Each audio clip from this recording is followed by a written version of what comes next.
Let's let Nick hand out some NBA medals. Anthony Edwards went off last night. 42 points, third youngest player in NBA history to go for 40 or more, but just missed Nick's medal stand. Who you got on this Friday, Nick?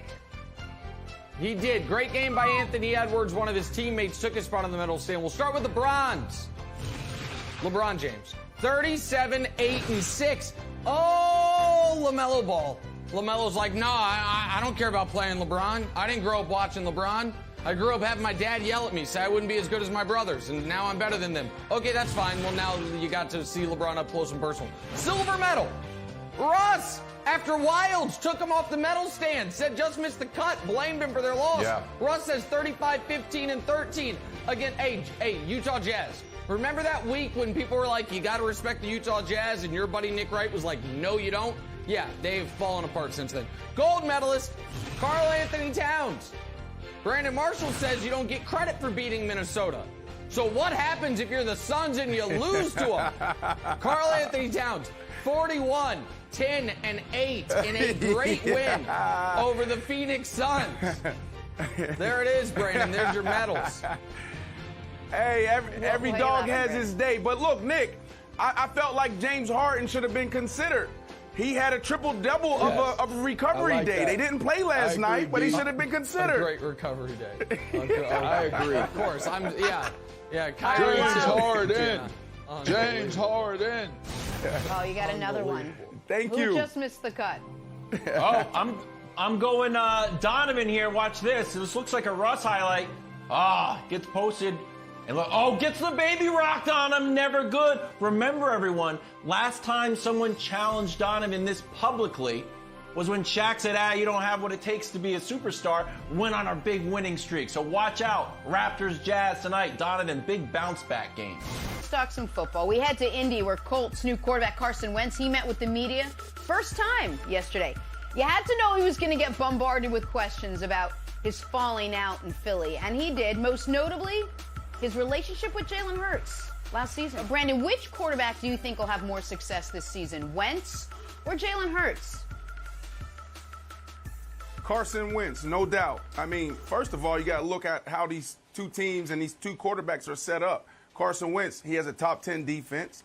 He has running backs. He has a really good offensive line. He has a really good coach. And then also I love how management approaches things. Chris Ballard, he's never going to let one guy, especially the quarterback position, be bigger than the organization.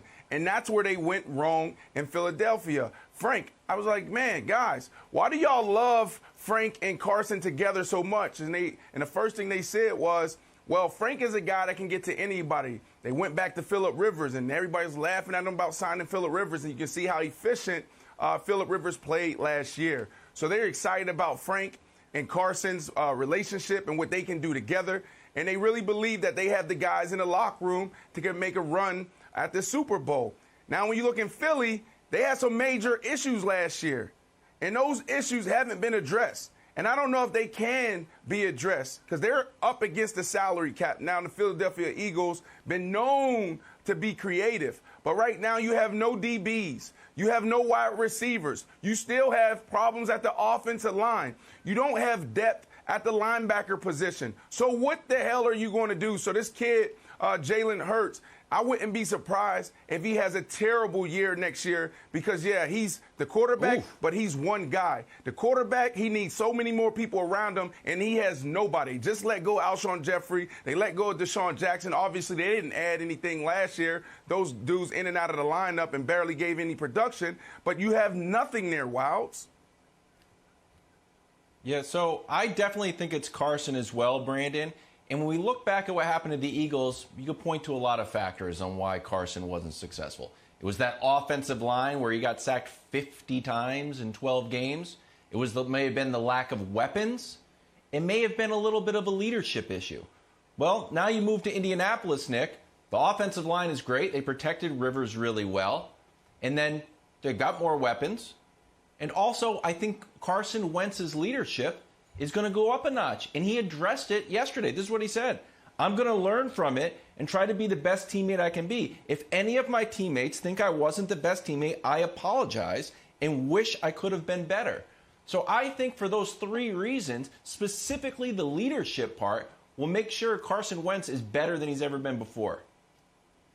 Well, I appreciate your general optimistic nature, Wilds. It's one of the reasons you're great for the show. Unfortunately, that is not my general nature. And to quote one Richard Pryor from the great Brewster's Millions, I vote none of the above. I think the Colts might be fine. I don't think Wentz will be. There is no historical precedent in the entirety of NFL history for a quarterback outside of his rookie season having a year as bad as Carson Wentz's was last year and rebounding to ever be good again. He would be the first quarterback ever to have a year as bad as he had last year, that wasn't his rookie season, and be good sometime down the road. And then there's Jalen. And you guys talked about what Philly doesn't have to support him. I agree with that. I also think people have kind of tricked themselves into believing Jalen showed a lot more than he showed. I think Jalen is a total unknown. We saw him start 4 games. The 4 games were, his first one, he beat Taysom Hill. Congrats. The second one, he played well, and they lost to Arizona. The third one, that he played poorly against a Cowboys defense that everyone was scoring on. And the fourth one, we all remember him being benched at halftime against Washington. But in the first half against Washington, he was 7 of 20. He was struggling. And so I'm not saying he won't be good, but Brandon, you're wincing. I didn't see the evidence of it. I didn't see a ton of like, oh, this guy is definitely going to be the Eagles' long-term quarterback. Wait, and Brandon, to piggyback off Nick, he did get that vote of confidence from Jeff Lurie, the owner, just a couple weeks ago, who said, I'm going to have as much talent around him. I'm telling all the coaches to push as much as we can. We want him to be the guy, whatever you can do to make him comfortable. So I think that's sort of an added benefit that goes maybe towards his confidence, plus, like Nick was talking about, that untapped potential. But they can't. But they can't, Jenna, because they're up against the cap. In resident GM, I'll wear your cap right now. How are they going to get creative? Now, we've known them to be creative, but free agency pretty much has come and gone. And they didn't make any moves. I mean, they signed a D-tackle, but what else? Or re-signed their D-tackle? You have big gaps in that team. They don't have enough firepower to go out there and get guys that can help him ascend to the next level. And Nick, come on, bruh. You talking about those first 2 games? He beat the hottest defense in the National Football League. So, yeah, you're talking about Taysom Hill, but don't forget about where the Saints was when he beat him. That was his first game behind center, leading that huddle. And then the second game, yes, they lost the game, but he had 4 touchdowns, and he looked sensational. He played well against Arizona. He has everything he needs.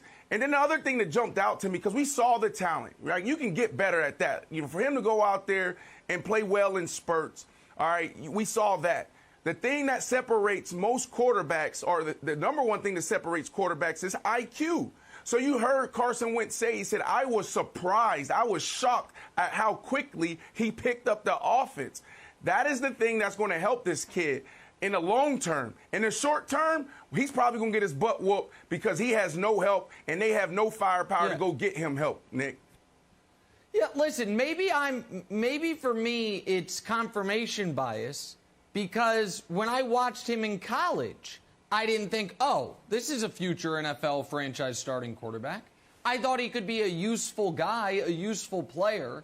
And then when I feel like we got overly excited by his first couple games win, and again, I wish him luck, but I just don't think we have seen enough evidence, especially because there are a lot of young quarterbacks who have a ton of success in their first game or 2. I vividly remember Daniel Jones coming in relief for Eli Manning, and the whole world being like, yup, Dave Gettleman fooled us again, got it right. And guys, then they regress once people get film on them. They regress once the league catches up to them a bit. And so maybe it's the fact that I, in general, am skeptical of non-first-round quarterbacks, but I just think Jalen's got a lot of question marks, Brandon. Yeah, and I'm going to go back to something you said earlier really quickly. You talked about there's nothing in history that shows that a quarterback can play so bad and then come back the following year and play lights out. That's You're wrong. Yeah. Ryan Fitzpatrick, Ryan Fitzpatrick. Okay? Ryan Fitzpatrick did it. That's why we need to talk about him as the Hall of Famer. Brandon, he was never lights out. That's all Brandon, I can't let it stand. The Fitzy stuff is just unbelievable. Thanks for watching. Subscribe here to get the latest from the show. Also, be sure to check out more of the best clips from First Things First, or go watch a few segments from our other shows on FS1.